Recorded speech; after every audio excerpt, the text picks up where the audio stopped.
Grateful for everything.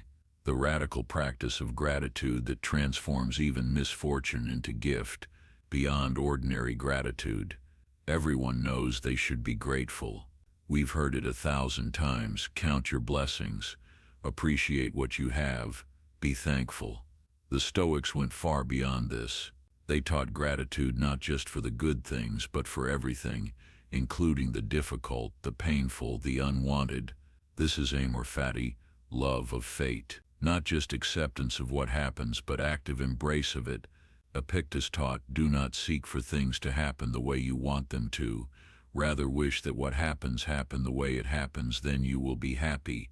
This sounds like surrender. It is actually the highest form of strength. The 3 levels of gratitude. Level 1, grateful for good things. This is where most people stop. They are grateful for health when they have it, for wealth when it comes, for love when they find it.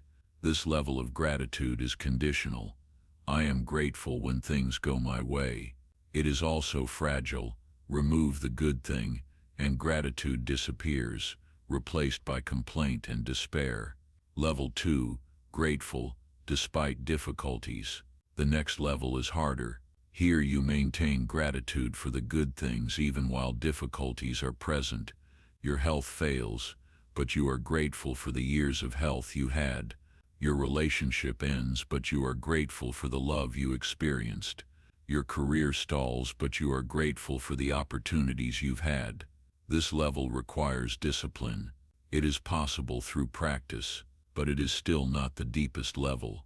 Level 3, grateful for difficulties. The Stoic master is grateful for the difficulty itself, not merely despite it. The health challenge, grateful because it teaches patience and reveals what matters. The relationship ending, grateful because it creates space for growth and new connection. The career setback, grateful because it redirects towards something better aligned. Marcus Aurelius, accept the things to which fate binds you and love the people with whom fate brings you together, and do so with all your heart, not tolerate, not endure. Love, the logic of radical gratitude. Why would anyone be grateful for difficulty? Isn't this masochism or delusion? Neither. It is clear seeing. Every difficulty contains a gift. Within every challenge is an opportunity. Failure teaches resilience. Loss reveals what matters. Illness deepens appreciation for health. Conflict develops patience and wisdom. Rejection redirects toward better. Fits poverty, exposes the non-necessity of wealth. The gift is always there. Gratitude is the practice of seeing it. Resistance causes more suffering than events. Much of our suffering comes not from events themselves, but from our resistance to them. The event happens 1 unit of difficulty. We resist, complain, wish it hadn't happened. 10 units of suffering added. Gratitude eliminates the added suffering.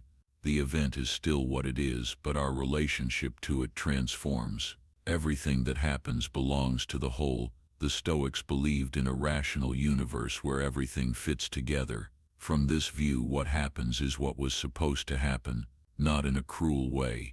The universe isn't testing or punishing you. Simply, this is what is, and what is belongs to the whole. Marcus Aurelius, whatever happens to you has been waiting to happen since the beginning of time. Your difficulties are not accidents in an otherwise smooth life. They are part of the fabric, as essential as your triumphs. The practice of radical gratitude. How do you cultivate gratitude for difficulty when every instinct screams resistance? The morning gratitude. Each morning practice gratitude at all 3 levels. Level 1, name 3 good things in your life. Health, relationships, opportunities, possessions, abilities, whatever genuinely seems good.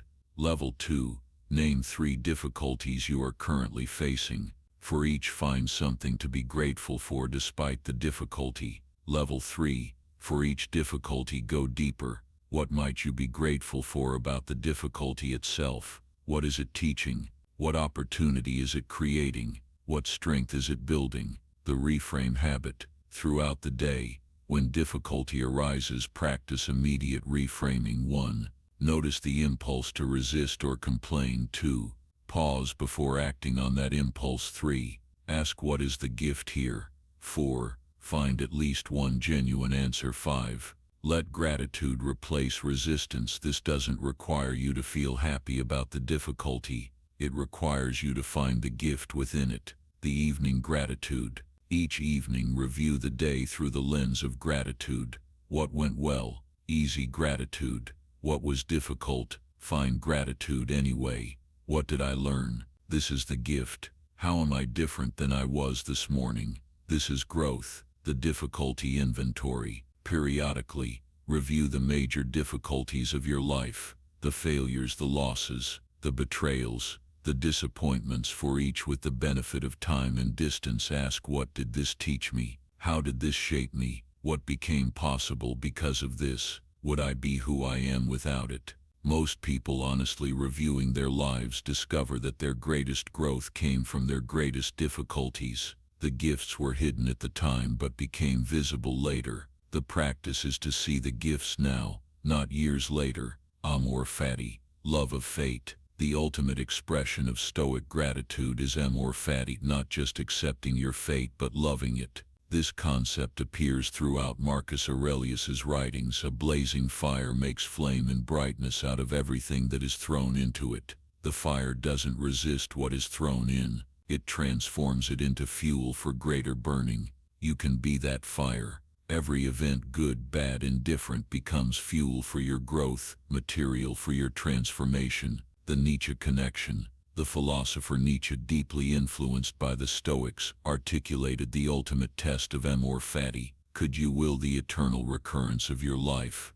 If you had to live this exact life, with all its pleasures and pains, failures and successes, joys and sorrows, infinite times, could you embrace that? The Stoic practices amor fati until the answer is yes, not because life is always pleasant, but because life, all of it, is worthy of love. The transformation. Regular practice of radical gratitude transforms your relationship with the present. When you can be grateful for whatever is happening, you are freed from the tyranny of needing things to be different. The present moment, as it is, becomes acceptable, even lovable. Your relationship with the future. When you know that you can find gratitude even in difficulty, the future loses its terror. Whatever comes, you will find the gift in it. There is nothing to fear. Your relationship with yourself. The person who practices radical gratitude becomes someone who cannot be defeated. External circumstances may bring pain, but they cannot steal meaning.